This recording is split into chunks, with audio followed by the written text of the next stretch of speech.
Yo, what's going on? Let's just get the elephant out of the room.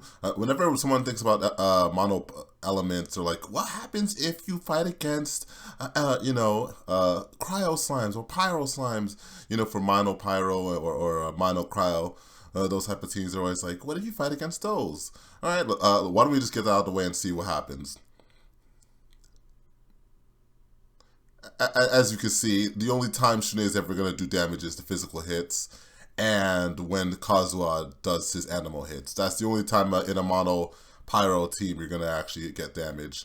Uh, as you can see, it's painfully slow, and they end up shielding up anyway, and you just kind of have to get out of that domain and choose another team. But outside of those ones, let's just see how normal situations or other situations, how well does it do?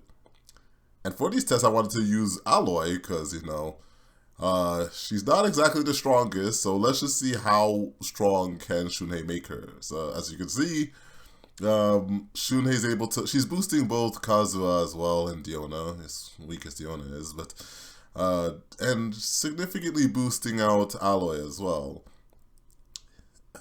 For Aloy, since she has like a single hit thing, she has a single hit ult. I usually choose to do the tap with Shenhe so that I can just boost out the burst and skills. So it's gonna be shorter quotas, but for the most part, she doesn't have like a multi-hit ult like Ayaka or Ganyu. So I kind of like burst. I like boosting her burst when it comes to Aloy specifically. Nobody else though, because they hit too much and they use up the quotas too fast. But as you can see, we're hitting some pretty big nukes, non-melts with Aloy. So if you're an Aloy main and you have Kazuha, then Shenhe might be the play for you. Without Kazuha, it's pain though. So now let's descend into the abyss. Anyone interested for this?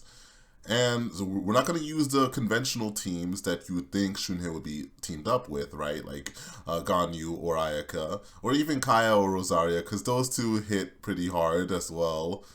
Not that, because Shenhe, even after you use up her quota, right, she still gives like a 30% damage bonus when you use her skill and ult, right? So she still gives that much of a damage bonus from her passives and stuff like that. So at the end of the day, like those units will probably still hit very hard, even if they use up the quota pretty quickly.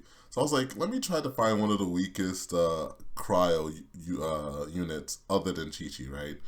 Because like Chi-Chi, doing this with Chi-Chi would just be complete pain. Not that Chi-Chi is weak anymore. I kind of think she's definitely gotten a significant buff with the Ocean Clam set, but that's another video, I guess. But for the most part, one thing I secretly wanted to showcase the most is that you'll see I'm still able to 36 star with Aloy, right? Anyone curious about the first part? I'm using Yoimiya, Beidou, Fischl, and Bennett. So I'm not using some kind of crazy stuff. C0 Yoimiya as well, just a reminder. And she's using Rust, so nothing crazy on the first half. But for the most part, you can kind of see, like, I'm kind of shredding through. I know a lot of people are like, what the heck? What about the triple Magu Kenkis?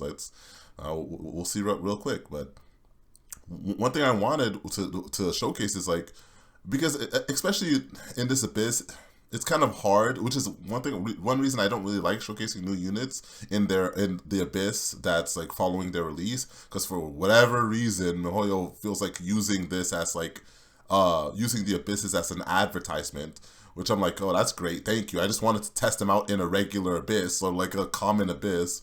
But whatever, I guess. And so there's no other places to test it out than domains. But for the most part, I was like, all right, Aloy's level 6 talents. I'm not planning to put her any higher than that.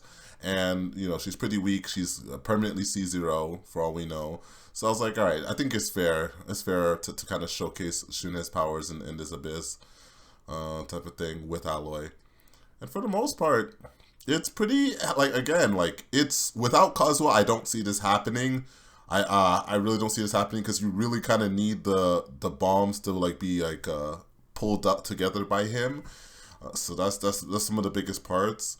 Since like Shenhe is boosting that skill so much, that you kind of want to at least like make sure all of the bombs hit as many enemies as possible. And as you can see, One of the Magokenkis has pretty high, I believe one or two of them have a pretty high cryo resistance, and yet we're still kind of trucking through with a lot of time to spare. So it's this part of it wasn't difficult at all. Of course, no 5-star weapons on anybody. We're using sacrificial frags. You'll see the builds at the end of the video, but we're using sacrificial bow on Aloy. It's actually, I think, one of her best weapons, more than any 5-star, because of her long cooldowns. And then I kind of just show like my best run for the Chamber 3, because I don't know why. It's just it was really rough. And you see I almost lost it. I almost lost the 3-star on this one because of that little hit right there. But thankfully we saved a lot of time with a little maneuvering here. And then he steps onto the bomb to finish himself off, which is really good.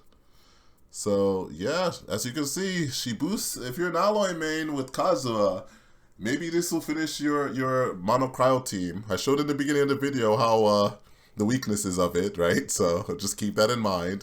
And but I want to keep on stressing it. It's, essentially, this whole video is to stress out, like, yo, before you get Shenhe, make sure you have a Kazuha. If you're not planning to spend any money or you're a budget person, and I would wait for a Kazuha rerun first. And then if you want to fish it out, you can use her. So, thanks for watching.